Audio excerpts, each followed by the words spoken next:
Hi, everybody. Welcome to our poster we did on our research for the effect of athletic status and stereotype threats on memory scores. My name is Alicia Correa. I'm Matthew Mori. And I'm Kyle Sullivan. We are interested in knowing whether a stereotype threat regarding a college student's athletic status could affect their scores on a memory test.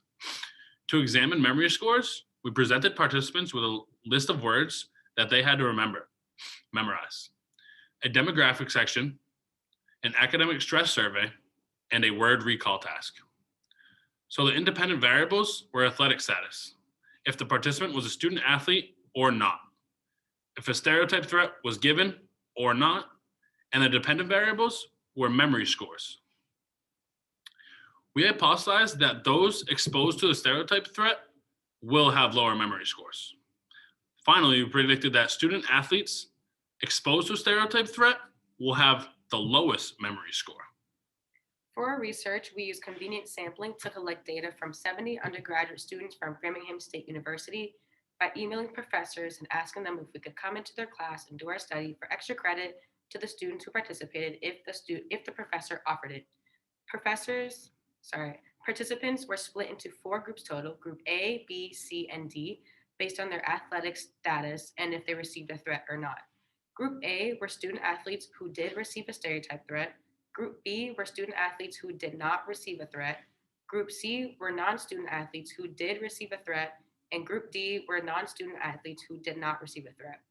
The 2 random groups they were assigned to were either those who were given the stereotype threat and those who were not. For example, student athletes either did or did not receive a stereotype threat, and non-student athletes either did or did not receive a stereotype threat. All participants received a packet which included a consent form, an instruction sheet, a list of 20 words for them to memorize, a demographic questionnaire, a 15-item academic stress survey, another instruction sheet, and a word recall list with 20 blank word slots for the words they had memorized earlier.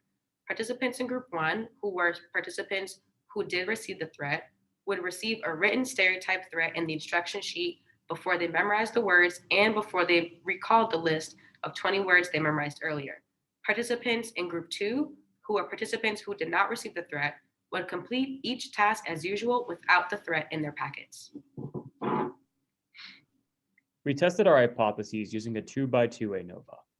The main factors were athletic status and stereotype threat, with Group A being athlete threat, Group B being athlete no threat, Group C being non-athlete threat, and Group D being non-athlete no threat. Our first hypothesis that athletes would have lower memory scores than non-athletes was not supported by the data, and there was no significance.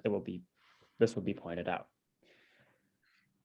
Our second hypothesis, that those exposed to the stereotype threats will have lower memory scores, was also not supported by the data. While no significance was found in this part, the means for the participants that were threatened were higher than the means of the participants that were not threatened. This is also shown in the graph. Our third hypothesis, that athletes exposed to stereotype threats will have the lowest memory scores, was not supported by the data. In fact, the lowest scoring group were the athletes who were not threatened.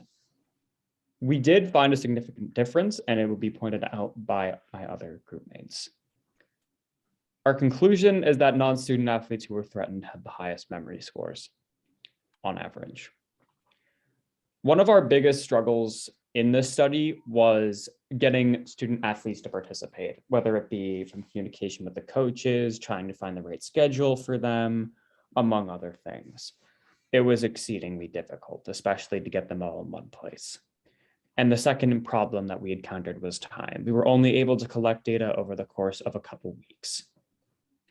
Future research could also include athletic status affecting memory scores throughout a season, whether praise in athletic status affects memory scores, and a longitudinal study measuring the academic success and the academic stress of student athletes while in season and off season. Thank you so much for watching our presentation.